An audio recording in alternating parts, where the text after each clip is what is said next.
Olá pessoal, tudo bem? Eu sou a Cris Barichelli, da B3, a Bolsa do Brasil, e a gente está aqui hoje na Expo XP 2023, no stand do Instituto XP, para bater um papo aqui com a Karen e com a Tamires sobre educação financeira. Tudo bom, Karen? Tudo bem, bom dia. Oi, tudo bem, Cris? Tudo bom? Vocês querem se apresentar um pouquinho, falar quem vocês são e como é que vocês se conectaram aí com a educação financeira? Eu sou Tamires Purificação, eu sou professora e pesquisadora em educação financeira, uma perspectiva que traz a diversidade racial e tenho olhado como que as pessoas que estão na periferia têm se organizado financeiramente. Então, eu começo a minha trajetória na educação financeira através do mestrado. Eu sou professora de matemática e desde a licenciatura, assim, na escola já pensava como que meus alunos estão lidando com dinheiro. Era algo que me inquietava. E aí, como eu cresci, eu sou baiana, eu cresci em Salvador, na periferia, eu via as pessoas, ao mesmo tempo, tendo muitas dívidas, mas eu via uma movimentação de dinheiro muito grande. Então, me inquietava saber o que existia de problemática em relação a isso. Então, eu fui para a universidade, para o mestrado, para fazer uma pesquisa, que aí eu fui finalista, e a gente se conectou assim com o Instituto XP na premiação esse ano, eu na categoria pesquisadora e ela na categoria de professora, ela vai falar mais. E de investigar como que as pessoas que estão na periferia têm se organizado financeiramente. E aí a minha pesquisa de mestrado foi sobre isso, e eu investiguei sobre o caixa financeiro, que é uma prática que é realizada, que as pessoas se juntam e elas colocam dinheiro e aí elas movimentam e vão se organizando dentro do que é possível.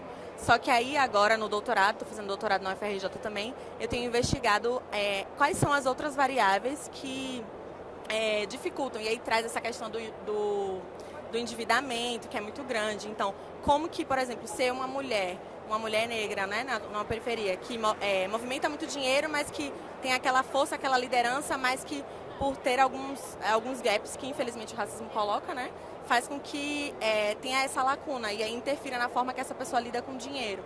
Então, eu tenho olhado quais são essas outras variáveis, tanto como gênero, como raça, interferem e, ao mesmo tempo, potencializam, porque aí vem a outra parte. A periferia movimenta 200 bilhões de dinheiro. Então, assim, existem 30 milhões de pessoas que estão desbancarizadas, mas, ao mesmo tempo, essas pessoas movimentam muito dinheiro. Então, como que a gente para de olhar para essas pessoas em um lugar de escassez, mas com um lugar de potência, assim. Então, assim que eu me conecto com a educação financeira, para contar a minha história, que eu tenho 26 anos, estou fazendo doutorado, então, investigando e trazendo, inspirando outras pessoas para que elas lidem com o dinheiro de uma forma melhor, assim. Então, enquanto professora e pesquisadora, é como eu tenho me conectado assim, com a educação financeira. Legal, Tamires, parabéns pelo seu trabalho. E você, Karen? Bom, o meu nome é Karen Wentzel, eu sou de Porto Alegre e há um tempo já eu trabalho com crianças e adolescentes surdos e fui convidada para participar do Programa de Trabalho Educativo, que é um programa da Prefeitura de Porto Alegre que atende pessoas com deficiência, encaminhando elas para estágio, curso de aprendizagem e também para o mercado de trabalho. Dentro desse contexto, a gente trabalha com a educação financeira para que essa pessoa tenha condições de gerir a sua vida e fazer escolhas saudáveis para ela. Porque muitas vezes essas pessoas elas são tuteladas pelas famílias que não dão acesso ou que acham que a família vai administrar melhor o dinheiro daquela pessoa que está ali. Então a gente trabalha a educação financeira com alunos, com jovens, e vendo que eles têm sim a necessidade de que aquele dinheiro pertence a eles e que eles têm que fazer um uso consciente da melhor forma, né, para a vida deles. Isso é muito bacana que a gente vê ao longo dos anos assim o impacto que isso causa na pessoa de adquirir a sua casa, conseguir ter os seus móveis, ter uma vida normal, que a gente chamaria, né? E também na vida daquela família que nunca acreditou naquela pessoa, que ela fosse capaz também economicamente, né, de fazer as suas aquisições. Eu inscrevi o projeto, né, com o programa na premiação, foi assim que a gente se conheceu, né, Tamires? E conhecemos muitas pessoas maravilhosas desse Brasil, assim, e é fantástico de ver a riqueza das possibilidades e dos trabalhos que existem no nosso país. Assim, eu fiquei admirada assim, e muito contente de saber que, apesar de serem passos curtos, a gente está andando para frente, né? Está conseguindo alcançar um número maior de pessoas com a educação financeira e impactando a vida delas de uma forma mais positiva do que até então tem sido.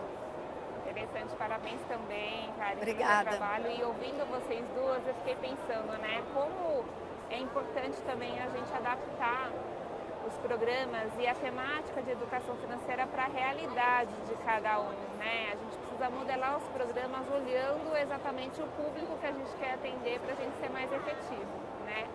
Mas a gente está aqui com um saquinho de perguntas, né, que as pessoas foram deixando aí ao longo da feira, então eu vou sortear. E aí vocês podem ou escolher quem responde, ou as duas, né, respondem uma de cada vez. Vamos lá.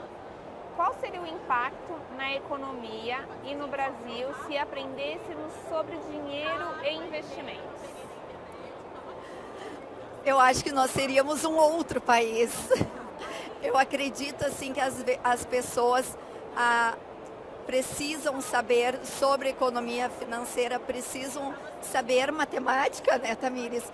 Precisam se dar conta, assim, não é o que cabe, não é se a parcela cabe no orçamento, é quanto aquele bem está custando e se aquele bem precisa ser adquirido agora ou se dá para esperar, enfim, pensar a respeito disso, né? Para mim, assim, como a Tamires mencionou antes, né, a questão a respeito do racismo, assim, a gente também, assim como tem trabalhado agora ultimamente a respeito de racismo na sociedade, nas escolas, a gente também precisa trabalhar a respeito da educação financeira, pensando em pessoas melhores economicamente no futuro. E saber que todas as pessoas, elas têm o direito, né, e aí nessa direção, de viverem como elas desejam. Então, assim, se a gente fala sobre educação financeira, o impacto de que a gente vai ter pessoas donas das suas próprias vidas, donas do seu próprio dinheiro, donas dos seus pensamentos de uma forma leve e que não seja colado com a escassez, né? Assim, pensando o tempo todo, eu vou tirar daqui para botar ali, ou o que eu vou pagar esse mês, essas escolhas que adoecem, né? Então, assim, a gente tem um número muito grande, porque o comportamento, a educação financeira, quando a gente fala de dinheiro, toca muito o lado emocional, a saúde mental das pessoas. Então, se a gente fala, a gente transforma isso e potencializa, empodera essas pessoas, dizendo que elas podem sim, elas podem comprar uma coisa, elas podem viajar, elas podem fazer um investimento, elas podem fazer outras coisas. As histórias que eu quero contar e que quem venha depois de mim, conte aqui, pode fazer o que quiser e não conte só a história de dor e sofrimento, que sofreu uma opressão ou algo do tipo, não, mas que tenha um impacto positivo, assim, que possa fazer a escolha que vai viver melhor. Então, falar de educação financeira é também sobre isso, assim, né? Potencializar essas existências. E uma coisa que eu costumo falar é que...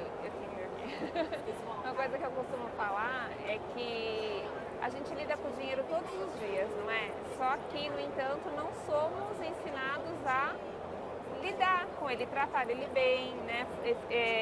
Como é que a gente enxerga que é algo que faz parte do nosso dia a dia e que não precisa ser um tabu, né? Não precisa ter tanto mito em torno do dinheiro, né? E a gente normalizar conversar sobre dinheiro faz também com que as pessoas se interessem e procurem por aprender mais sobre eles, né? Então, concordo com vocês, estaríamos em outro lugar. Vou pegar mais uma perguntinha aqui. Vamos lá. No início, qual foi sua base familiar? Apoiavam suas decisões? Suas decisões, suas escolhas, mas pode ser as decisões financeiras. Eu lembro, o meu pai e a minha mãe, eles sempre juntaram dinheiro com minhaeiro. Em Salvador, a gente fala muito de minhaeiro, que é o cofrinho. Então, tinha uma cultura muito grande disso, assim, já pensar em economizar, mesmo a gente não sendo rico, não sendo famílias, né, ricas, mas a gente sempre se preocupou muito com isso, assim, de guardar ou pensar o que a gente ia comprar no final do ano. Tinha muito essa cultura. E aí, mas em alguns momentos eu vi também que o meu pai, por exemplo, deixou de usar cartão de crédito. Passou a comprar as coisas muito à vista. Então, assim, a gente sempre tentou, de alguma forma, ainda que tendo que economizar por não ter muito, a gente foi pensando em decisões que fossem mais assertivas. Então, sim, a gente ter essa conexão na família é muito importante. Porque aí a gente consegue, tanto que eu, como eu falei, com 26 anos, está fazendo doutorado, tem uma estrutura familiar, né? Quem veio antes de mim, os meus ancestrais, foram responsáveis para que hoje a roda tenha girado e hoje eu esteja falando sobre isso. Então, assim, isso é muito importante também a gente falar para os jovens. Eu sou professora, estou na escola e eu vejo muito isso, assim, os jovens ainda não têm renda, mas eles já têm noção, têm conhecimento. Então, o que eles vão fazer com o dinheiro que ganham, ou o que podem fazer para pensar a longo prazo. Então, quando a gente pensa nessas decisões, para elas serem mais assertivas, é muito falar sobre isso também, assim, né?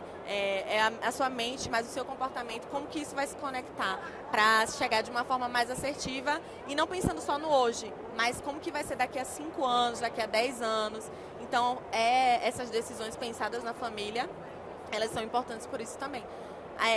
A gente tem um problema que algumas famílias no Brasil, principalmente na periferia, não estão 100% estruturadas, mas é uma realidade muito forte. Mas ainda assim, as pessoas dentro do seu nicho familiar, elas se ajudam muito. Você vê muito isso nas comunidades.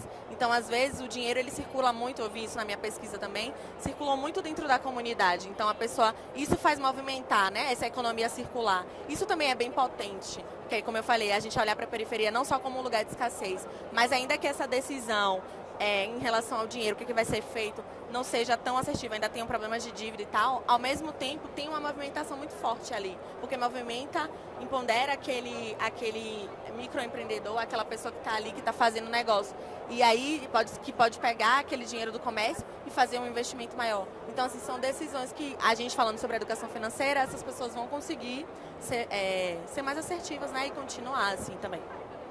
E você, Karen? Bom, eu sou um pouquinho mais velha que a Tamires, assim, então eu lembro, quando eu era adolescente, que os meus pais faziam um rancho. Não sei se é essa palavra que se usa aqui, mas no sul é o rancho.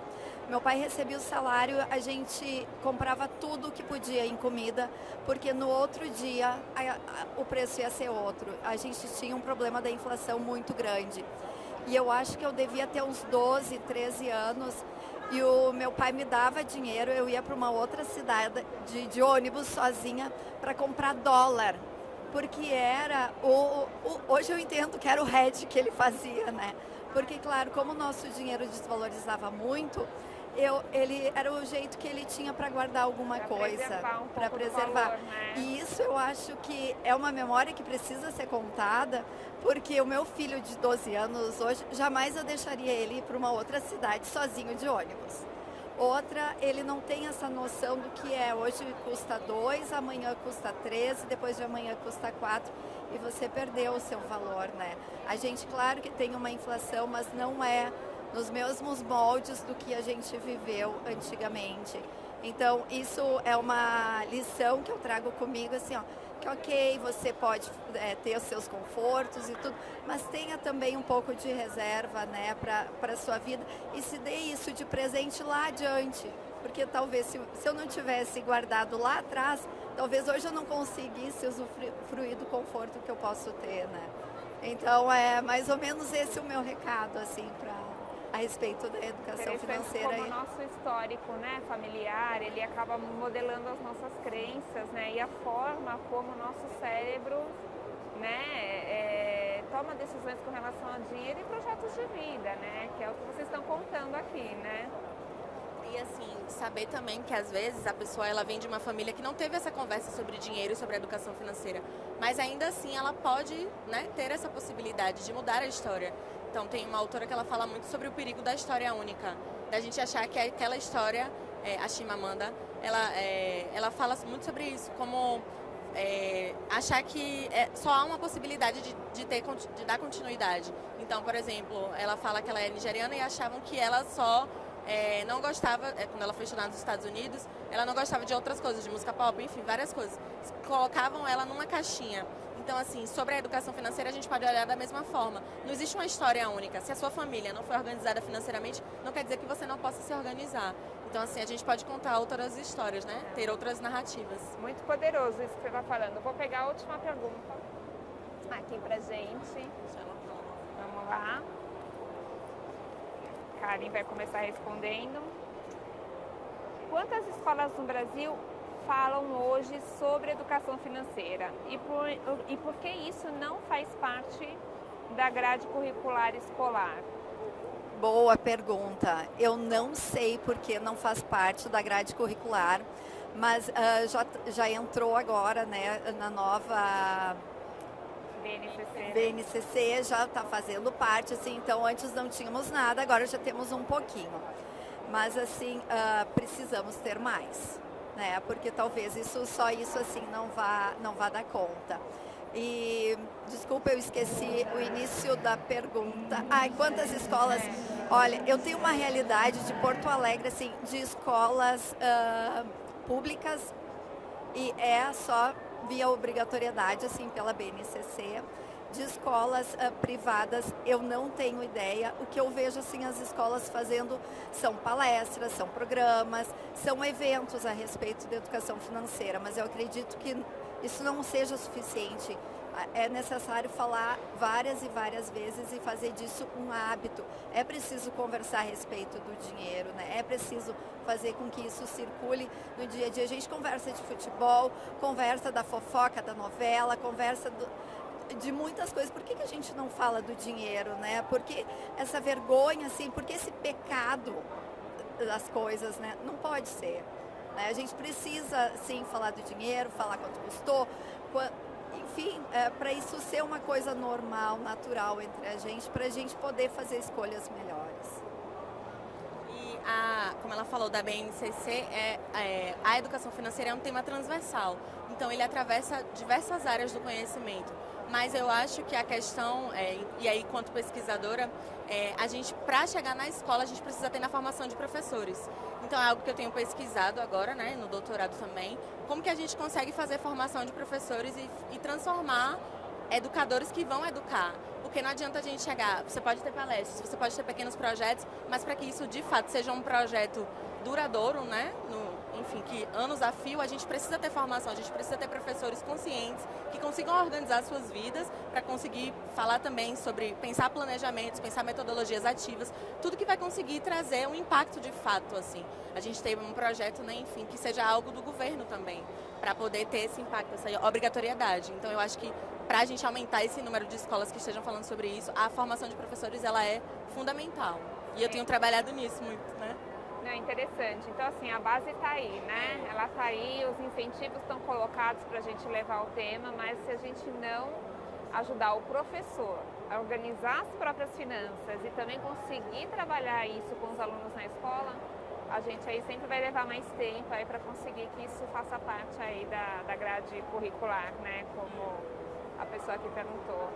Meninas, queria agradecer, o papo foi uma delícia, obrigada, né? Obrigada, Karen, obrigada, Tamires, parabéns pelo trabalho, obrigada, Instituto XP, parabéns pelo trabalho também. E contem comigo, contem com a B3, vamos aí sempre trabalhar para levar a educação financeira para cada vez mais pessoas nesse país, tá bom? Obrigada.